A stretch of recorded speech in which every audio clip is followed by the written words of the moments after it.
Voilà, donc de retour dans mon petit oasis. Donc on est le 2 mai.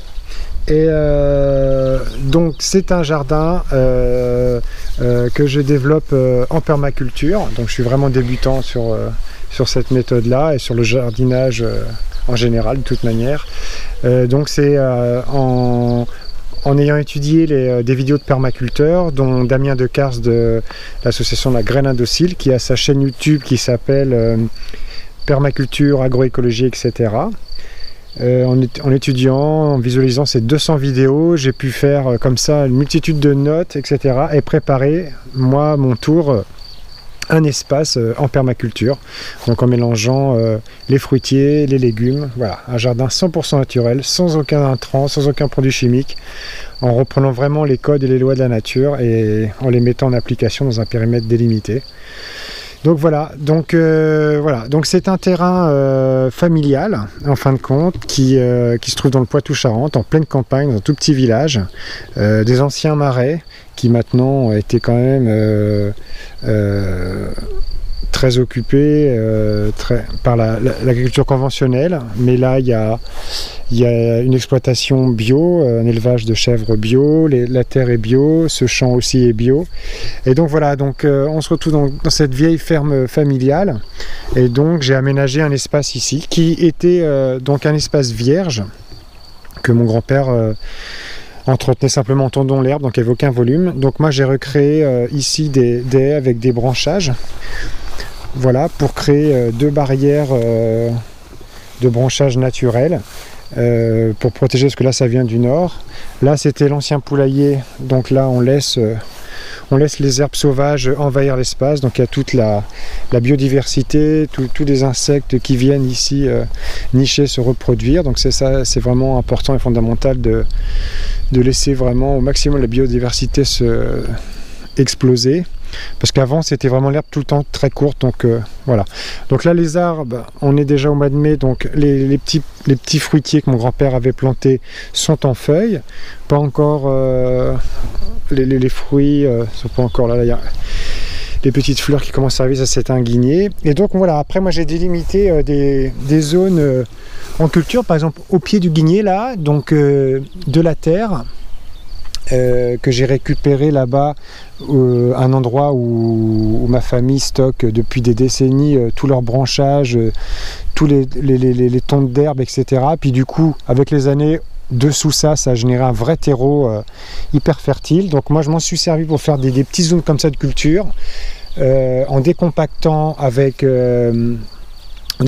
le sol avec une grelinette et ensuite en mettant donc du carbone, donc par exemple du paillage, et ensuite de la tonte d'herbe, donc de l'azote, et ensuite du terreau.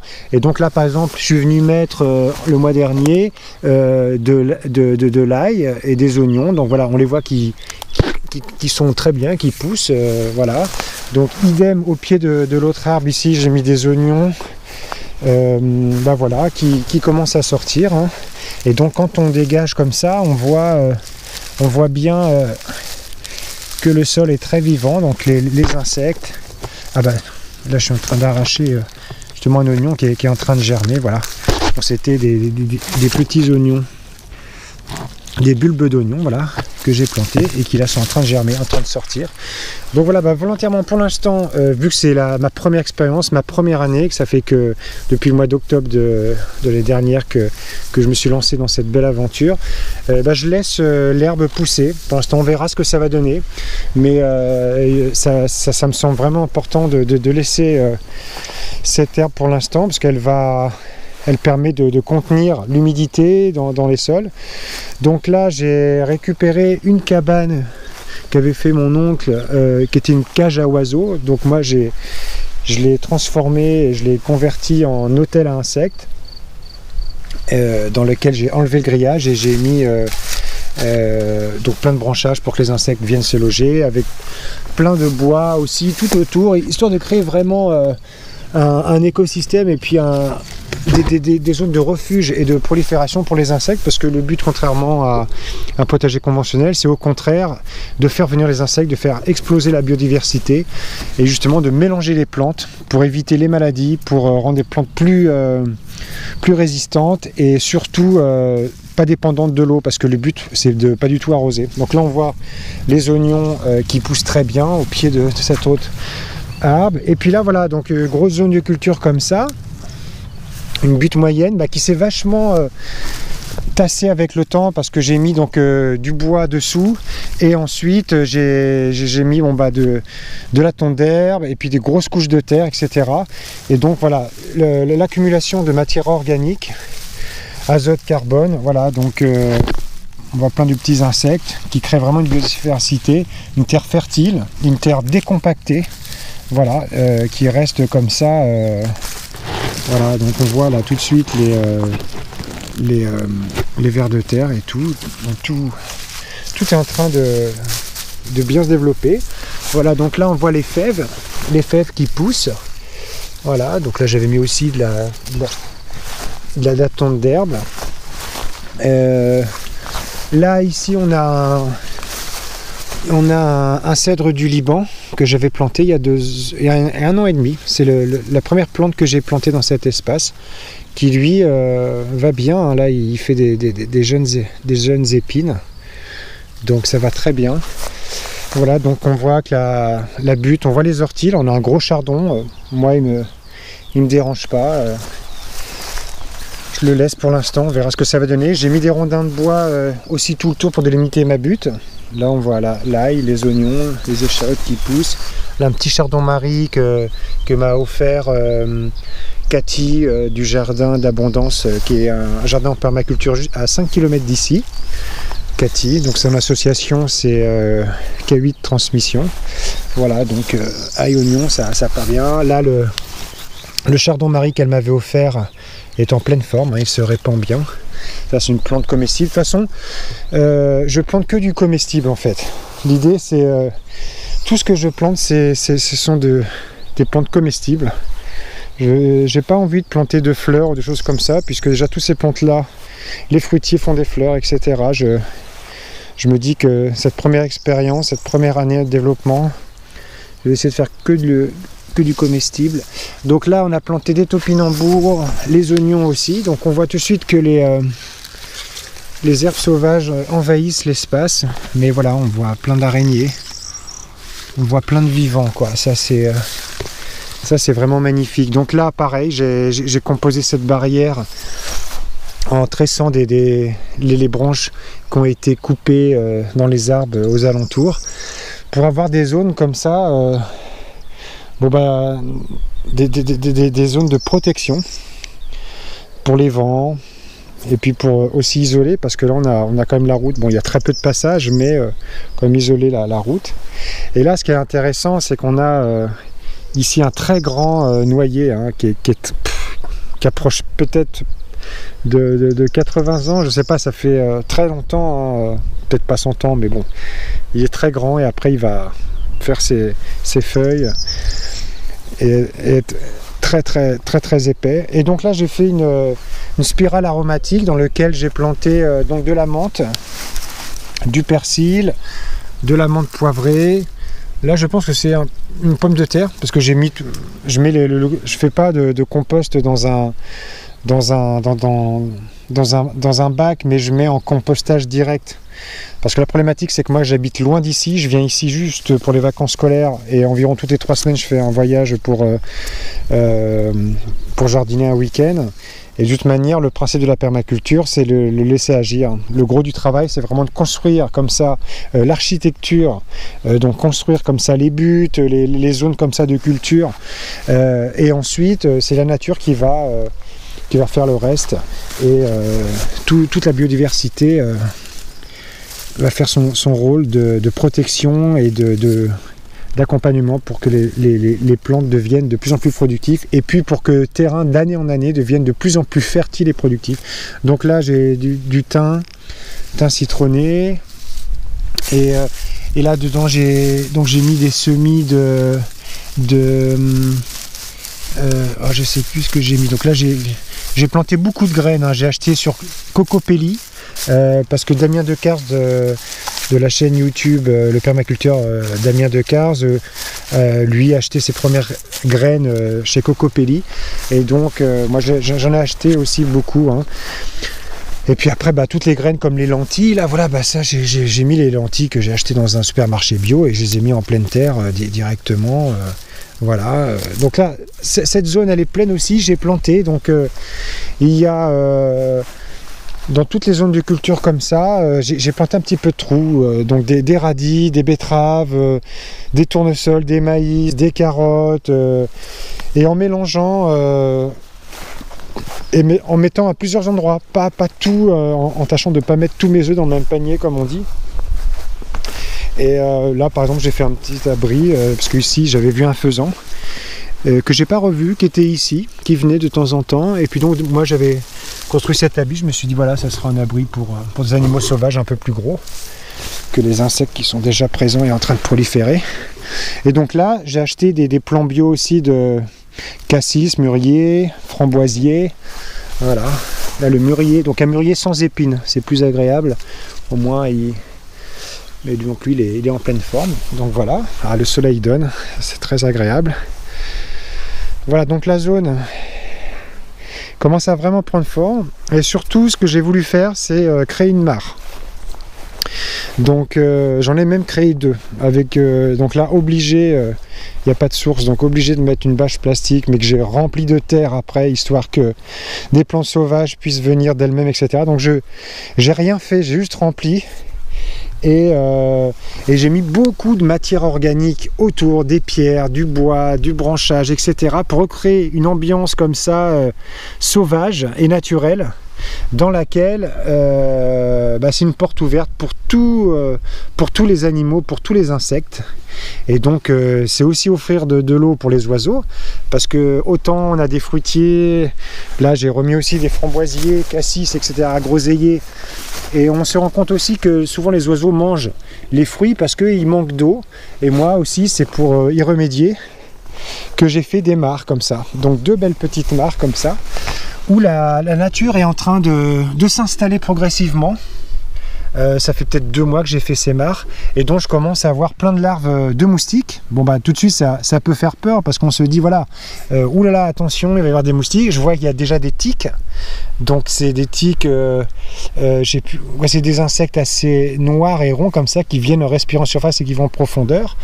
Mais l'intérêt c'est que de pouvoir remplir ces mares, parce que là-bas j'ai mis un bac qui récupère l'eau de pluie, régulièrement de revenir mettre 3 ou 4 seaux d'eau pour maintenir toujours un petit peu d'eau, parce que la présence d'eau comme ça, d'une zone d'eau, participe à l'explosion de la biodiversité. Donc c'est à dire que là, moi dans ma tête, moi je découvre, je suis vraiment débutant, ça fait que 5 mois que je me prête à ça, et bien c'est que l'idée que les moustiques attirent ensuite leurs prédateurs, ça va être, j'espère avoir des petites grenouilles qui vont venir, etc. Donc c'est à dire que vu que tout se fait comme ça d'une manière très très naturelle, j'ai bon espoir pour que la nature fasse son équilibre. Et de toute manière, la perfection, c'est la nature. La nature, c'est vraiment la perfection. Donc c'est vrai que l'humain essaye depuis longtemps de l'imiter, voire de la dépasser par la chimie, mais il n'y parvient pas et il n'y parviendra pas. Je veux dire que dans un potager, quand on a un problème avec ce qu'on appelle à tort un nuisible, par exemple, on va se retrouver, je sais pas, avec trop de limaces ou trop d'escargots, c'est un problème de jardinier, ça n'existe pas dans la nature, ça c'est uniquement parce qu'il y a un problème d'équilibre dans le potager. Et la permaculture, du peu que je connais, elle enseigne justement ça, justement plutôt faire développer la biodiversité pour faire venir le prédateur.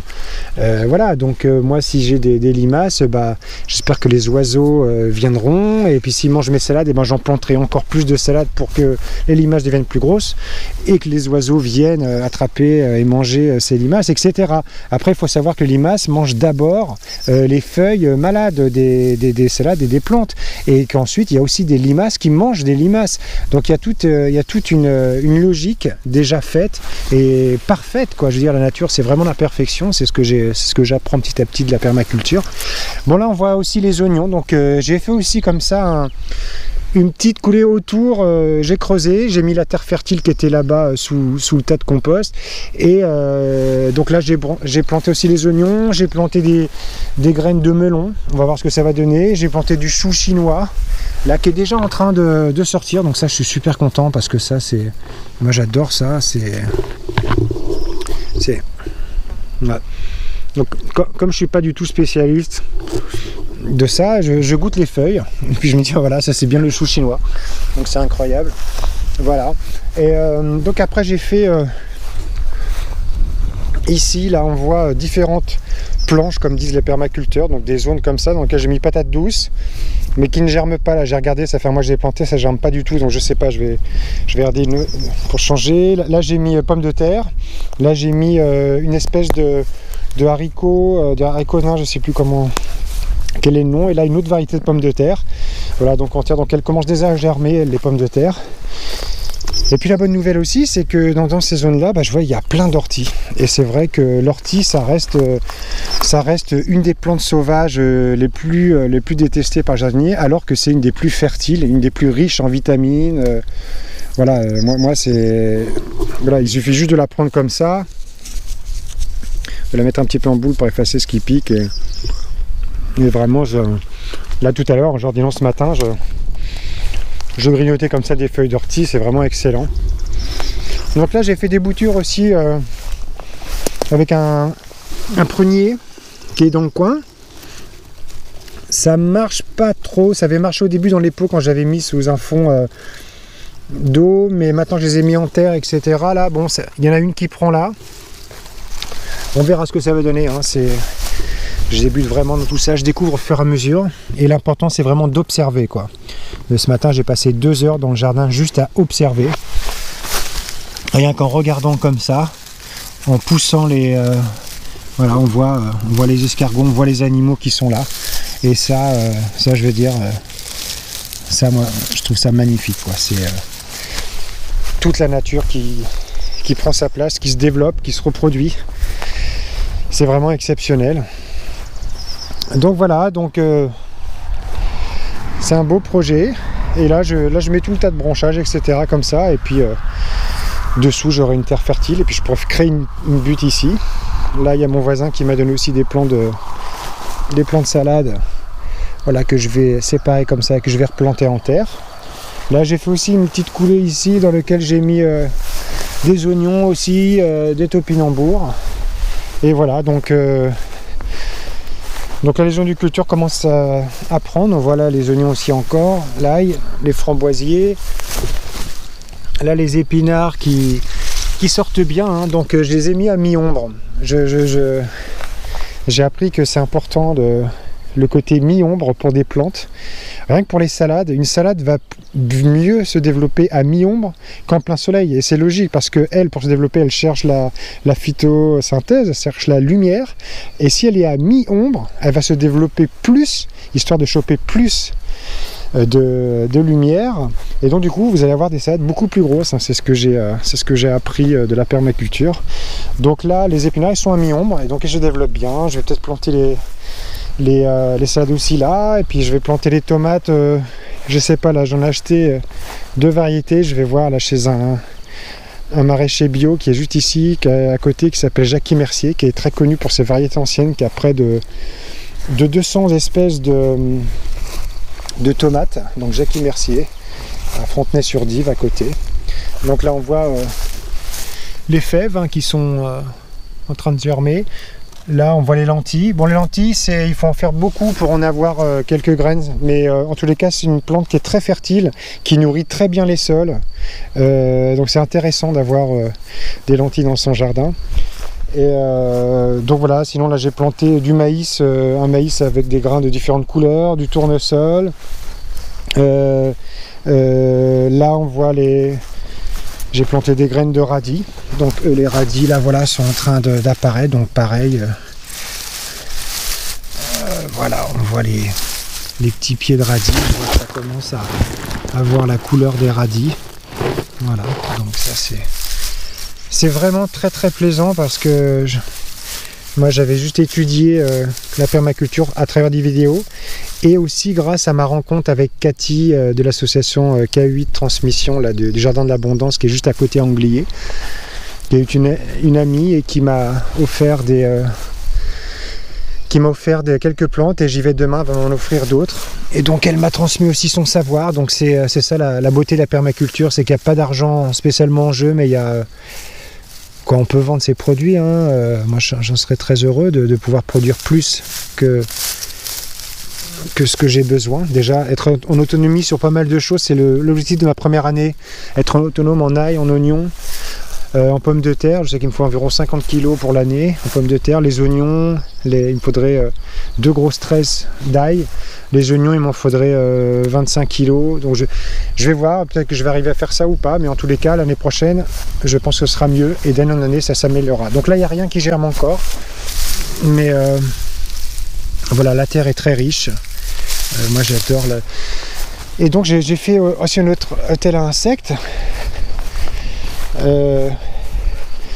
Là, j'ai